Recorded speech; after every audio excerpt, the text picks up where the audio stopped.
Manuel? Ok. C'est parti. Alright. Alors, bonjour.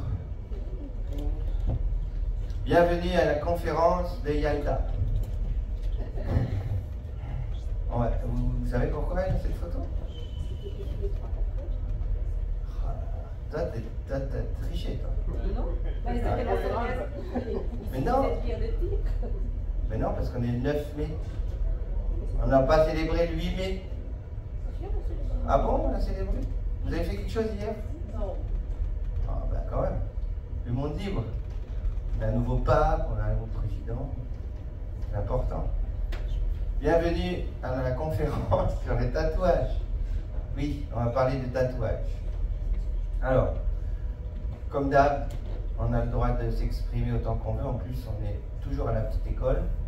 On approche du cours particulier. Et les enfants au fond de la classe, soit vous venez devant, soit... Donc, l'histoire du tatouage à travers le temps. On ne va pas parler que du tatouage polynésien. Okay? L'idée, c'est de visiter l'histoire de cet art, ou peut-on appeler art, le tatouage. Qu'est-ce que c'est? D'où ça vient? Depuis combien de temps? Est-ce que l'homme a cette idée saugrenue de se faire mal au point de se marquer la peau? D'accord? Donc, ça remonte à bien longtemps. Un petit mot de remerciement parce qu'évidemment ce travail a été possible grâce à des ouvrages. Ça fait très longtemps que ça fascine, mais ça fait pas si longtemps qu'on a pu mettre ensemble des ouvrages sérieux. L'un d'entre eux, le plus célèbre, était d'ailleurs tellement beau qu'il a disparu de la collection du bateau. Il y avait une édition de Carl von den Steinen qui a fait les premiers inventaires des tatouages. Si? Comment?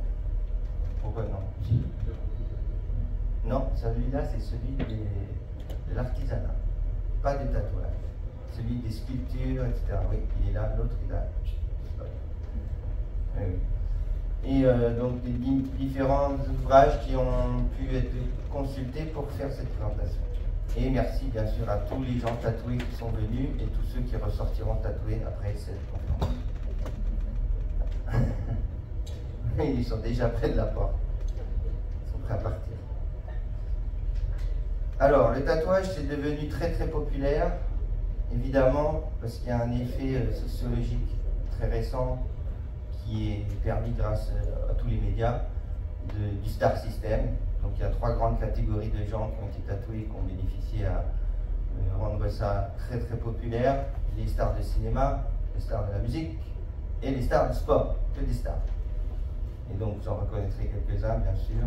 Ça a été rendu populaire, mais aussi c'est surtout l'idée de s'exposer. Okay? Parce qu'il y a aussi bien sûr des gens qui sont tatoués mais qui ne s'exposent pas. On ne sait pas quand on rencontre quelqu'un s'il est tatoué. Sauf si, comme notre ami,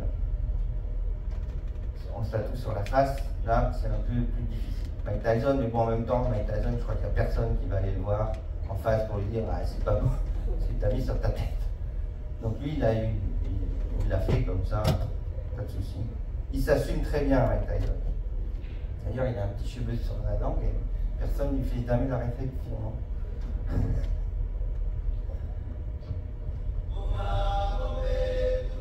Alors évidemment, nous, on a une très longue tradition du tatouage en Polynésie. Et je vous ai mis une petite illustration d'un habitant de l'île de Pâques et une petite animation de la tradition du tatouage fait manuellement avec les outils du Pacifique que sont le peigne. On appelle ça un peigne, un tatouage. Vous verrez les dents et on va voir un peu en revue. Donc, ce que c'est le tatouage à travers le monde, le tatouage à travers l'histoire, les différentes techniques et les différentes raisons qui poussent les individus à se tatouer.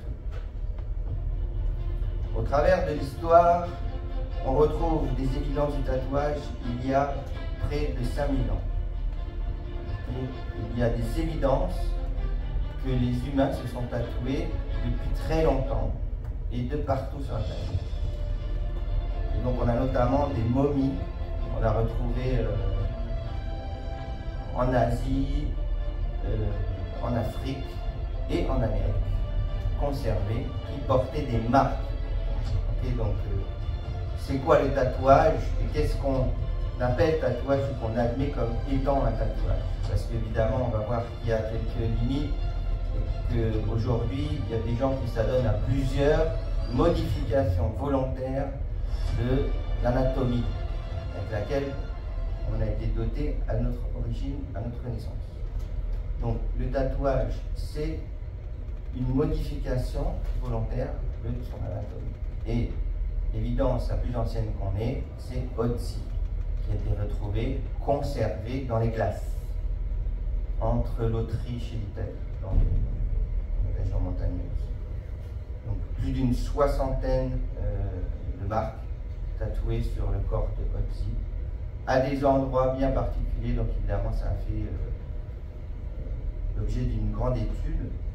Mais ce qui est important, c'est de savoir que instinctivement, eh bien, le tatouage, ça existe depuis très longtemps. Voilà. Et il y a eu une période où le tatouage a été un peu banni de la société moderne et interdit, et donc ça a été à la mode de ne pas se tatouer. Okay, mais ça n'a pas duré très longtemps en comparaison sur les 5000 années de tatouage des êtres humains.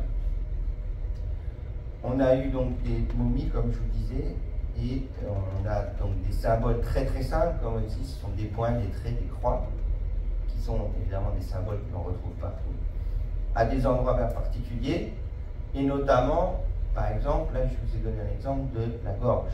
Alors pourquoi? Parce que quand on se tatoue, il y a deux lieux. Il y a l'endroit où on se tatoue, c'est l'endroit géographique où on se fait tatouer, et l'endroit où l'on se fait tatouer sur son corps.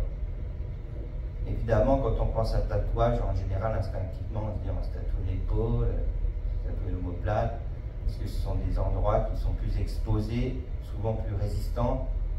On a plus facilement dans sa psyché l'idée de se faire du mal là où on résiste. Pour après attaquer certaines zones très sensibles comme la gorge, il faut avoir quand même une envie particulière. Mais on se rend compte que ça existe depuis très longtemps. Okay? Alors qu'est-ce qui pousse les gens à faire ça? Chacun peut répondre pour soi. On va voir un peu les traditions et les habitudes, mais ça se retrouve. Okay? Et finalement, on trouve qu'il y a des endroits qui sont particulièrement affectionnés. Et qu'il y a aussi des fois, peut-être, des raisons médicales, des raisons thérapeutiques. Et on s'est rendu compte qu'il y avait des fois des corrélations entre certains endroits tatoués et des points d'acupuncture, par exemple, notamment dans les civilisations asiatiques. Il y a eu de tout temps, alors comme j'ai dit, des indigènes partout. Les indigènes, il n'y en a pas que dans le Pacifique, en Afrique, et là où les gens sont bronzés, il y en a aussi chez les Blancs. Okay, donc chez les Européens, sont descendants aussi, eux, d'indigènes. Donc avant le Saint-Empire romain, il y avait dans les parties européennes, où on a, nous, les clients qu'on appelle européens ici, que ce soit de Suisse, d'Allemagne, d'Italie, d'Autriche, de France, d'Angleterre, il y avait des indigènes qui se tatouaient lourdement, dont essentiellement les Pictes et les Gaulois. Okay. Et c'est vrai que c'était souvent des guerriers farouches. On a aussi une espèce de corrélation intéressante entre les guerriers et les tatoués. Et je pense qu'il y a forcément aussi une idée de douleur qui est là. C'est-à-dire que les gens qui se tatouaient beaucoup résistaient à la douleur, ou en tout cas avaient survécu à un certain rituel. Parce que une demoiselle comme ça, dites-vous bien que là, il y a beaucoup de travail, beaucoup de souffrance en termes de temps, en termes de capacité de résistance et de survie, parce que évidemment on n'a pas les données des gens qui se sont fait tatouer qui n'ont pas survécu à l'opération. Mais nous en Polynésie, on le sait que certaines fois, les gens qui se faisaient tatouer notamment une grande partie du corps, peut-être un quart, voire la moitié du corps, l'épiderme, on dit souvent que c'est l'organe le plus grand du corps humain, ça prenait 3, 4, 5 jours.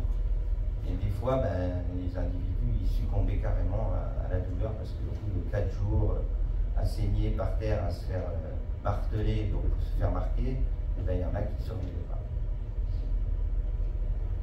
Alors ça a été après ramené et dans l'imaginaire et physiquement, et souvent véhiculé par ceux qui voyageaient, et pendant longtemps, le voyage a été fait en bateau.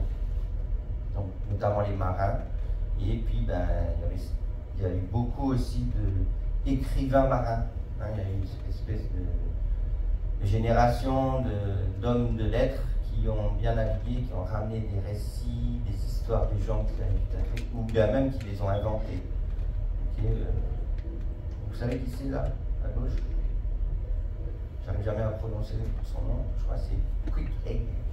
Quick-Egg, Quick-Egg, c'est le personnage de Moby Dick, le copain qui va chasser la baleine blanche, évoquer la baleine blanche. Et bien, dans le descriptif, il était tout tatoué. C'était certainement un Maori d'ailleurs. Et donc voilà, il y a eu ces contacts quand les gens ils sont allés à la chasse à la baleine, quand ils sont allés en Afrique, dans les safaris, où ils ont ramené des illustrations, s'il n'y avait pas de photos, ou des histoires, des récits de personnes qu'ils avaient rencontrées qui étaient donc marquées et tatouées. Évidemment, après c'est devenu une tradition chez les marins. Alors il en va bien de tous les symboles. Hein. C'était souvent comme des encres de marine, des petites étoiles, etc. Les fameux oiseaux ou les pirates aussi avaient leurs symboles. On va voir que le tatouage c'est aussi une manière de s'identifier à un groupe et pas forcément à une race ou un héritage familial, mais de choisir de faire partie d'un groupe qui n'a rien à voir avec sa naissance, son naissance ou sa famille ou même sa race, et d'intégrer ainsi un autre groupe. Ou des fois, malgré soi, on intègre le groupe des gens qui sont, par exemple chez les Romains, les esclaves, les prisonniers étaient tatoués. Ou dans d'autres moments de l'histoire, on a eu tatoué des gens pour les identifier. Après, ça a évolué, bien sûr, de petits symboles, de petites marques qui se sont détaillées. L'art a évolué et les tatoueurs aussi, en tant qu'artistes, se sont développés. Donc ça, il faut bien comprendre aussi qu'il y a une différence toute particulière de l'art du tatouage par rapport à d'autres arts comme la peinture, l'écriture, la musique ou même la sculpture. Pourquoi je dis la sculpture? Parce que la sculpture peut des fois même se pratiquer sur un substrat vivant. Normalement, ce qui est la peinture ou l'écriture, ça se fait sur un papier, sur une toile. La sculpture peut se faire sur du bois, sur du métal, ça peut se faire sur de la matière organique, vivante. On peut sculpter un arbre vivant. Et le tatouage, là, on a carrément une conscience du substrat. C'est-à-dire que le tatoueur et le tatoué sont tout autant l'un que l'autre artistes. Ils sont coproducteurs de la pièce. C'est quelque chose de très particulier. Il n'en va pas que de la qualité du travail du tatoueur ou de son talent en tant qu'artiste qui s'exprime, parce que d'une part, il est limité par l'acceptation du tatoué ou de sa volonté, de ce que lui veut se faire tatouer, donc il y a un dirigisme, et par sa capacité à supporter la douleur, et par le message que lui veut que ça représente. Alors ça c'est très intéressant à étudier parce que nous on le vit souvent en Polynésie. On a des individus qui viennent de l'extérieur et qui font moi je veux un tatouage qui raconte ma vie avec mes enfants, ma grand-mère, et puis je fais de l'avion et je fais ci et je fais ça. Et... alors là il faut lui faire un truc qui symbolise tout en un tatouage. Et puis après, bon, on essaie d'expliquer. Aujourd'hui, ils ont fabriqué ce qu'on appelle une espèce de dictionnaire du tatouage. Okay, mais dites-vous bien que c'est pas aussi simple que ça. Quand on vous dit, ah ben ça représente la tortue, donc c'est la longévité, la paix. Alors le requin, et le dauphin, et le lézard, donc c'est des totems. Et c'est vrai qu'avant, c'était plutôt associé à une famille, associé à une pratique. Bon, aujourd'hui, on a aussi adapté, parce que l'artiste s'est adapté à son client. c'est comme tout. On s'adapte toujours à celui qui paye. Et c'est devenu un vrai business, le tatouage. Aujourd'hui, il y a des tatoueurs qui sont tellement célèbres, qui sont des fois payés à l'avance, donc ils ont plus d'1 an de liste d'attente avant de pouvoir prétendre aller se faire tatouer chez Nouilles au Canada, chez Tintin à Paris, chez Chili en Suisse ou au Japon. Alors, j'en reviens à ma petite image de départ, ça n'a rien à voir avec le 8 mai, mais ça tombait bien quand même. Mais nos 3 petits oiseaux, ils sont tatoués. Vous saviez ça? On vous l'a caché. Ou on ne l'a pas dit. Ou eux-mêmes ne l'ont pas montré. Voilà. D'ailleurs, le seul qui n'était pas tatoué, c'était le général de Gaulle. Il n'était pas invité. Je ne sais pas si c'est un rapport. Mais voilà, ce qu'il faut savoir, c'est qu'il y a eu quand même pas mal de gens ou de membres de familles très connues, voire royales, qui ont eu des tatouages. Alors, chez les tsars, la famille royale d'Angleterre, pas mal. Il y a eu aussi, bien avant ça, en 1066, ça vous dit quelque chose cette date, 1066? Hein? Non, j'en sais rien, 1066. 1066, c'est loin. En Angleterre. Vous savez ce qui s'est passé en 1066? Les Normands. Ah, les Normands, yes. C'est quand Guillaume le Conquérant a mis la pâtée au roi Arad, traître, dont on a retrouvé le corps sur le champ de bataille. Et comment est-ce qu'on l'a retrouvé? Parce qu'il y a des centaines de corps amoncelés les uns sur les autres, parce qu'il avait tatoué sur la poitrine le nom de sa patrie, England, et le nom de sa copine. C'est pas le nom de sa femme. Mais bon, c'est comme ça qu'on l'a retrouvé. Donc déjà, au Moyen-Âge, les Européens de lignée royale se tatouaient. Okay. Et là, on a quelques exemples. Là-bas, c'est Sissi l'impératrice, okay, d'Autriche. Elle aussi avait été tatouée. Et c'est là qu'on se rend compte, bien sûr, aujourd'hui, c'est beaucoup plus admis et ouvert, accepté. Mais à une époque, on n'imaginait pas. Surtout les membres de la famille royale d'Angleterre, par exemple. Et alors souvent, ce qui est très intéressant, c'était des souvenirs qu'ils avaient rapportés de voyage. Et souvent au Japon. Et souvent un dragon. Et souvent sur le bras. Donc c'est vrai qu'à un moment donné, il y a eu des espèces d'automatismes. Voilà. Au Japon, tu ramènes ça, tu vas dans le Pacifique, tu ramènes ceci, tu passes le Cap Horn, tu te mets une boucle d'oreille. Enfin, donc il y a eu des petites habitudes comme ça qui se sont formées autour de cette pratique. Alors le tatouage dans le monde, parce que ça existe vraiment partout. Okay? Et évidemment, ça avait des noms, des consonances, des rituels qui étaient associés, des raisons, des symboliques. Donc je ne vais pas m'essayer à toutes les prononciations, mais celles que moi je connais qui sont les pratiques polynésiennes, à l'origine